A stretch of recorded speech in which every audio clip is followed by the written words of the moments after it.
everybody, it's Jessica. I wanted to take a little time today to talk about crow pose.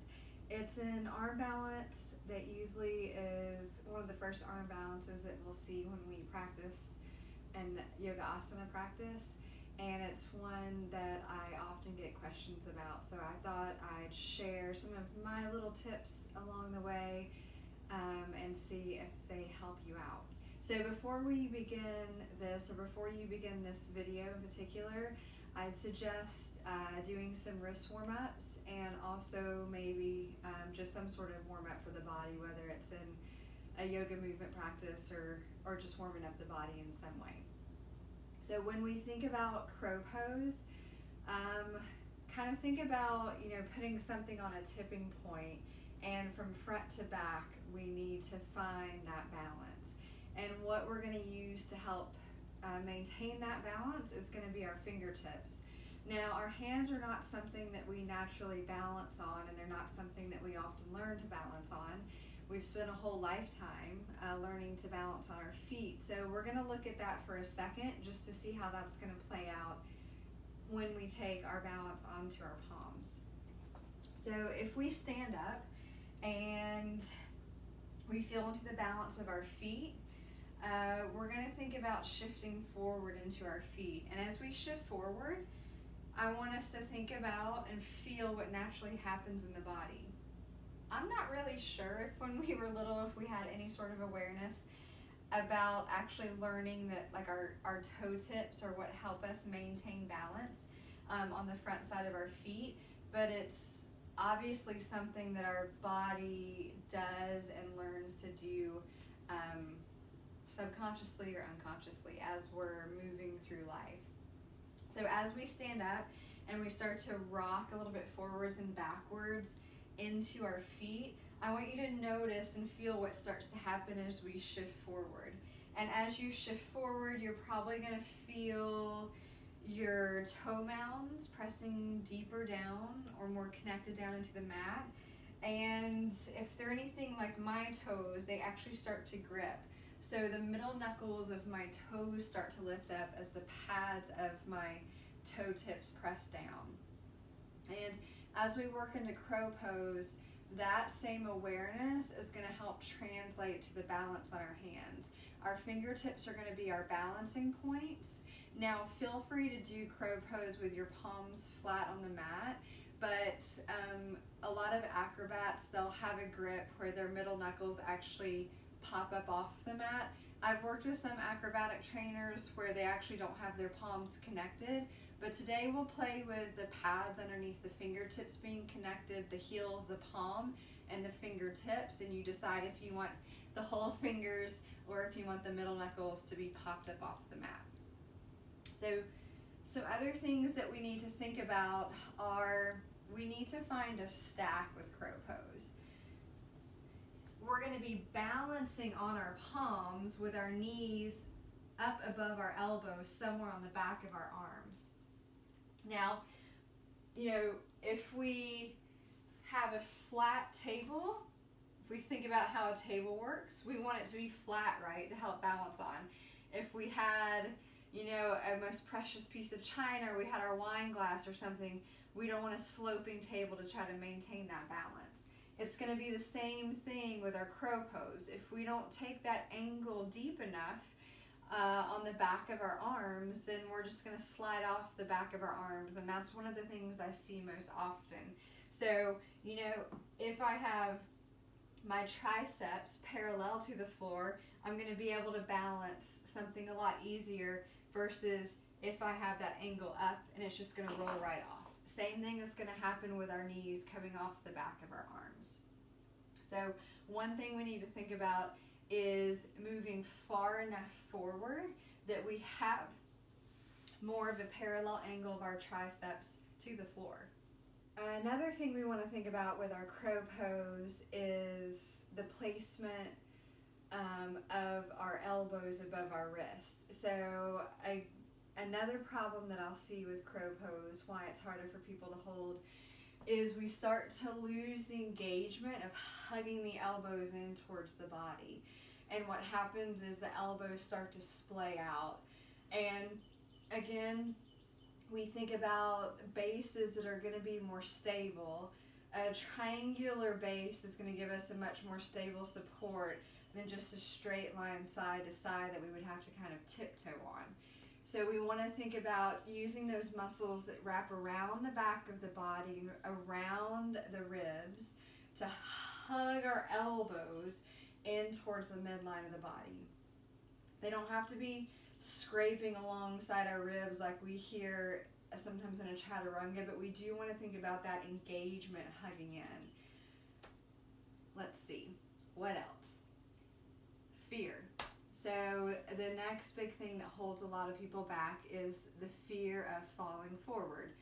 It's a valid fear. It's a natural fear for us as humans to have a fear of falling. And so we can have little tricks to help us out when we're first learning. I have done crow pose when I was first learning in practices where in class I fell completely flat on my face, one time even kind of blooding up my nose. So valid fear, but it's going to have to be something that we face down and overcome if this is something that we want to add into our practice. Some things that we can use to help us out for learning crow pose will be blocks and a yoga bolster, just some pillows or blankets to help us have a safety net to make us feel a little bit better about this. To help train our crow pose, we want to think about actions of the body that are maybe like hollow body core workouts. If you look at workouts online, especially for the core, probably you'll see those a lot with gymnasts or ex-gymnasts, so those might be some workouts to look for that.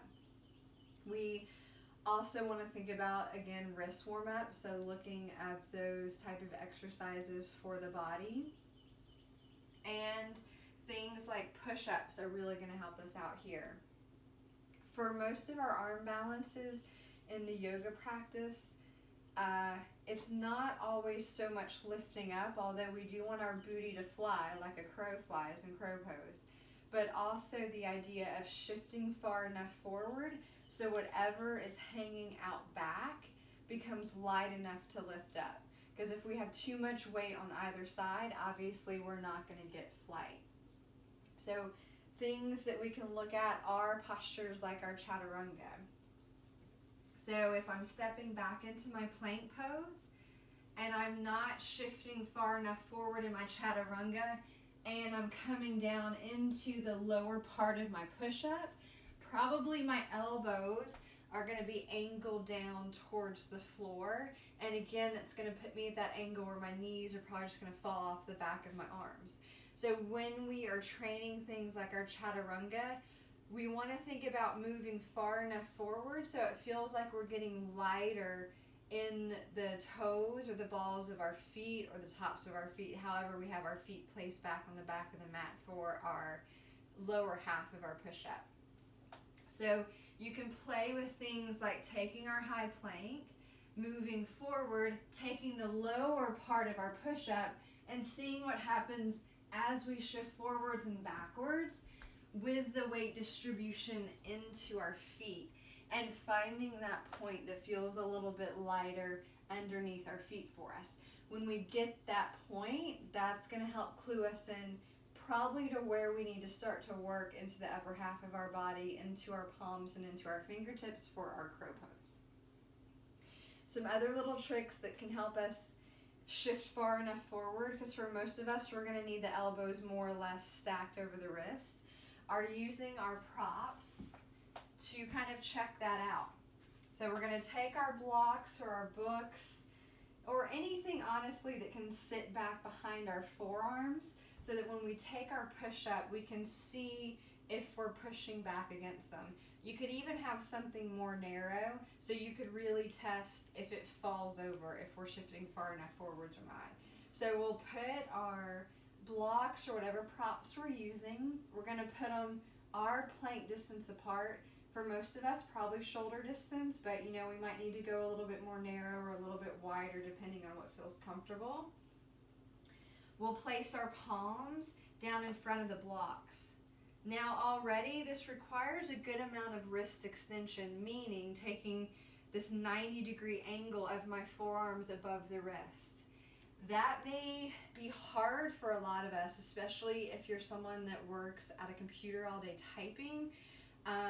Maybe someone who does activities like cycling a lot. If we're like boxers or anything, where we're taking this grip down and in. Rock climbers, we're always kind of gripping the holds really tightly in. So, after I've done a session of rock climbing, it's much harder to come into my extension. So that's one reason we really want to work on our wrist mobility and wrist stability before we come to these type of asanas in our practice. But if we've got our wrists in a good place today, we'll place our palms down on the mat. We'll place the props back behind my forearms, and our goal is to shift far enough forward when we bend our elbows that the blocks don't move. So we're going to stay at that 90-degree angle, and we've got something to actually feel to help us give ourselves feedback to see if we're doing that. So I'll step back into my plank. I'm going to move far enough forward so that when I bend the elbows, the blocks are not moving. So I'm really forcing myself to stay more or less at that 90-degree angle with my elbows above my wrist. Now, if we do have any wrist troubles or we don't have that range of wrist extension, there are yoga foam wedge props that you can get that give you a little lift. They would be placed underneath the palms. You would be angled up, and you could still work the crow pose or any posture, down dog or anything, without having to have such a range of extension if we do have any sort of wrist issues. So that's something really good to look into if we do have any wrist injuries or we have a hard time in this full wrist extension. Now, the fear of falling forward in our crow pose. What tends to happen is if we have that fear, we hesitate and we don't move into the posture far enough. So things that we can do to help us out, put props down where our face would fall so that we feel more comfortable. We can put our blocks down. Find our pillow. You could stack a couple pillows. You could have a pile of blankets, whatever it is. And you can kind of play with rocking back and forth on this fulcrum point to find and work that balance so that you can start to find that for yourself. Now, the crow pose we're going to work today is the knees on the back of the arms. Feel free to play with anywhere from your elbows to your armpits. There's lots of ways that we can do crow pose, lots of intentions behind it, but this is the one we're going to talk about today. You can always squeeze from the outside in. You can work real close up to your armpits, maybe training towards crane pose. I like to work a little bit more down towards my elbows because it lets me start to move into other arm balances if I choose to. But depending on the intention of a practice, how we set up our crow pose and the alignment of it, especially with the lower half of the body, might be quite different. So know that there's not just one right way to do anything. Okay, so we're going to test out what it is to try a crow pose if we've got that fear of falling forward and we're hesitating. So we'll step back away from our props. We're going to place our palms down. I've got my middle knuckles tilted up off the mat, my fingertips really gripping, and the heels of my palms in that first pad really pressing down into the mat. Got a lot of awareness there, really connected. We'll tuck the toes under. We'll start to walk the feet in. If our hamstrings are tighter, we'll just bend the knees as much as we need to here. We'll bring the knees to the back of the arms, and I'm going to start to try to find that sweet spot that feels comfortable for me. It's going to be a little bit different for each one of us. I'm going to kind of gauge with my feet still down if I've got the props out in front of me in a good spot. So if you need to move a little bit forwards or a little bit backwards, go ahead and do that now so that the props are going to catch your forehead or your face as you come down. So we're going to think about hugging the elbows in, hugging the knees in, hugging the energy of the inner thighs in.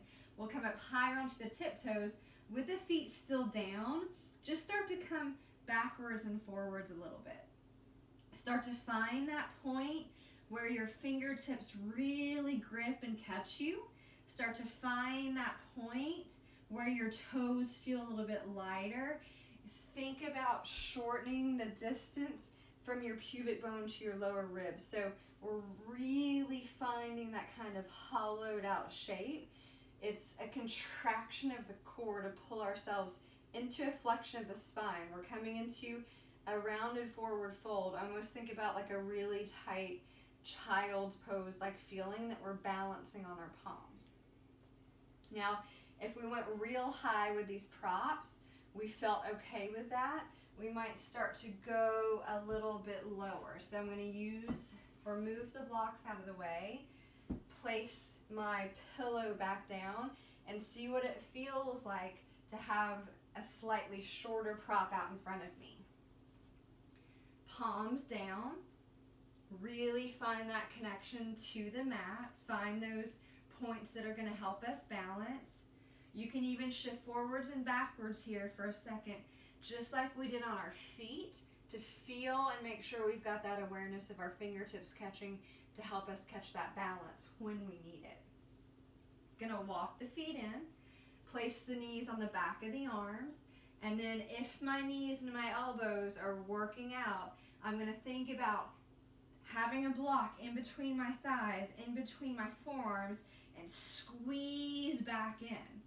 You can see I go from a more extension or lengthened spine and my booty low when I do that, to my booty going up and my back more rounding into that forward fold that we want for this crow pose. Start to press forward into the balls of the feet. Feel the heel of the palms press down more. Move forward in the balls of the feet. Feel the fingertips catch. Start to look past your pillow out in front of you. Maybe start to push the toes back and just come to the tops of the toes. See if you can hug the elbows in even more and press into your palms, press into your fingertips. Can you see what happens when I have less engagement into my fingertips and into those knuckles underneath my fingers, to when I bring awareness and press down into them more? You might have seen the space in between my shoulder blades lift up just a little bit. So give that a try a couple times here. Knees on the back of the arms. You come with the toes tucked under, balls of the feet on the mat, and then we're just going to keep pushing forward into the feet so that we feel as if we're taking ourselves into more of a cat back here. Let's try it again. Shift forward, hug your elbows in, hug your knees, hug your thighs in, press more forward into the feet, maybe come to the tips of the toes, and then try to take your belly up into your spine more, really press into your fingertips, into the heels of your palms. The space in between your shoulder blades stretches out and up. Breathe. 3, 2, 1. Come back down. Give yourself a little break. If we need to bring the tops of the hands together, roll out the wrists, feel free to do that. You can make tight little fists and roll them out. You can shake them out a little bit. Take the opposite, first finger and thumb, squeeze the cartilage a little bit, soft fist, roll it out a couple times. We want to make sure we've warmed up again our wrists enough for this practice beforehand, and that we're taking any necessary breaks as we move through it. Okay, let's check this out again. We've got our pillow in front of us to catch our face, so we know we've got something cushy to fall on. Our drishti is not at that pillow though. It's going to be past the pillow. So make sure that we've got length through the back of the neck. We're looking out and forward, and then we're going to try to come to the tops of the big toes and maybe lift the feet up a little bit. So palms down, take our booty up, walk our feet in as much as we need to get the knees on the back of the arms. We're going to hug in towards the midline. Squeeze our arms in, squeeze our elbows in, our inner thighs in. Shift forward, take our gaze forward. Keep moving forward to the tops of the feet, come to the big toes. Keep squeezing and round and even more, and maybe try to lift the feet. Hold that 3. If I go too far forward, right, I'm going to come down, and I'm going to try to squeeze, press up away. I might fall back again. So you might have that teeter-totter, and that's normal at first. How many times did we teeter-totter when we were little? Kids, I don't know how old kids are when they learn to walk, but how many times do you think we teeter-tottered and fell when we were little trying to learn to balance on our feet? So it's going to happen, same thing here. Once we start to find that sweet spot, can still have the pillow out in front of us, but now we want to think about being a little bit more active in the back of the legs, activating our hamstring and pulling our heels in towards our booty. Let's add that on if we've got the balance. If we don't have the balance yet, you're going to keep playing with that teeter-totter, or you're going to keep playing with dragging the feet forward, coming to the tops of the big toes, maybe lifting the feet up a little bit. Okay. If we're always falling back, that's our clue that we're not coming far enough forward. Grab your blocks again, put them behind the forearms, and work your chaturanga more so that we're not knocking the blocks back. We really need to feel our body stacked, elbows above wrist, for this crow pose to work. Okay, let's check it out again. We're going to think about hamstring activation this go round. Palms down. Going to squeeze my forearms and my elbows in. Knees on the back of the arms. Squeeze in. Gaze long, looking past my pillow. Going to think about taking my booty up towards the sky. Feel my fingertips grip shift forward in my toes. Come to my big toes. If I start to find that balance, start to squeeze the heels in towards the booty, really round out. Breathe here, 4. You can point the toes or flex the feet, 3, 2, 1. Give yourself a break. Come down. Work out the wrist if we need to. Keep working that as much as you need to. Working at first 3 to 5 full breath cycles, trying to hold the balance. Make sure we're breathing. Okay. Some tips to help us out. Maybe if we're tight in the hamstrings, or we're having a harder time getting the knees up on the back of the arms. We'll take our blocks in that case to the opposite end of the mat. They're going to give us a little bit more height so that we can elevate our feet and maybe have a little bit of an easier time coming with the knees on the back of the arms. Because in a crow pose, we need to have a certain amount of compression to be able to do this, meaning compressing our upper body to our thighs or our thighs to our upper body. And depending on the length of our arms, depending on the length of our femur bones, those might not always work well together for our bodies. So we can use props to help us out. If we find we're being limited on the lower half of the body, blocks back. We'll place our palms down onto the mat. We're going to step our feet up onto the blocks. Going to find that place. You can see now how naturally my knees come up much higher than my elbows when I stepped into it. So I already gave myself a lot more space here. Now, if we have tightness in the lower back, we have tightness in the calves and the Achilles tendon, even in the soles of the feet, or maybe even in the quads, we might find this position difficult. This is that compression that we need. So things that could help us out for that are exercises that are going to help lengthen out or stretch out the back of the body. So things like working our hamstrings, things that help us open up our calves, and malasana squats. Squats might be really good for that too. We're gonna check it out with our feet up on the blocks, test this one out. So palms are gonna go down. Gonna take my booty up. Now my booty goes up much higher than it did before, which is good for flying. Gonna put the knees on the back of the arms. Gonna keep squeezing in.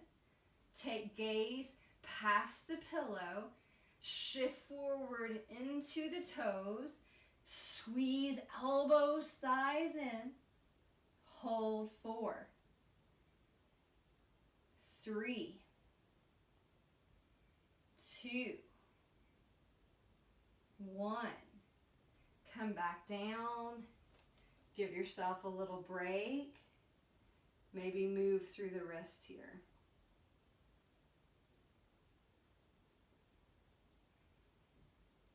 Other ways that we can use the blocks. You can keep them back behind the forearms the whole time. Again, to test out that theory if we're moving far enough forward. And you can also place it in between your forearms just to have a visual cue of something to hug into if we need it. If we notice we're kind of losing our crow pose out to the sides, then maybe having something visually down on the mat to help us squeeze into is going to help us move more into that position. So what do those variations look like? I'm going to place my blocks back behind my forearms so I make sure that I'm not having the weight moving too far back, meaning I'm not going to be able to fly my crow pose. Let's go up another setting. Okay. If I am not shifting far enough forward, you're going to see the block start to fall back. That's what we don't want, because that means that angle, when I bend my elbows, is going to be too steep for my knees to stay balanced on. So palms flat. Feel the fingertips grip. Move the knees on the back of the arms. Squeeze the elbows in.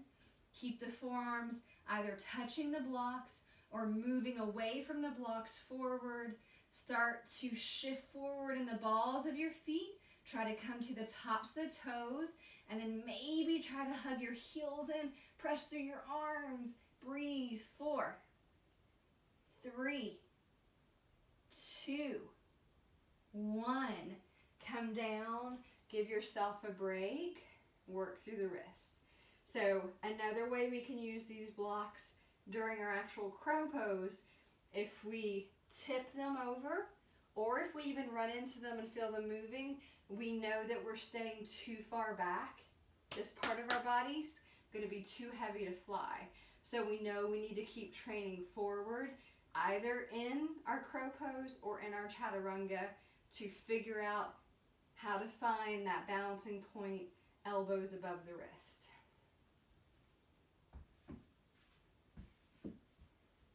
Block as a visual cue of something to hug into. Gonna place my palms down alongside the block. I've got it widthwise. It's not necessarily that any part of our body is going to touch the block. It's just I don't want my forearms and elbows to move away from it. I want to squeeze in as if I'm going to scoop in, grab this block and pick it up. We're not needing to go that narrow, but that's the idea behind it. This is going to be our visual cue. So, palms down, block slightly back behind our wrist. Got that visual cue to hug into already. If my elbows are going out, I know I want to squeeze in towards that block. Knees on the back of the arms.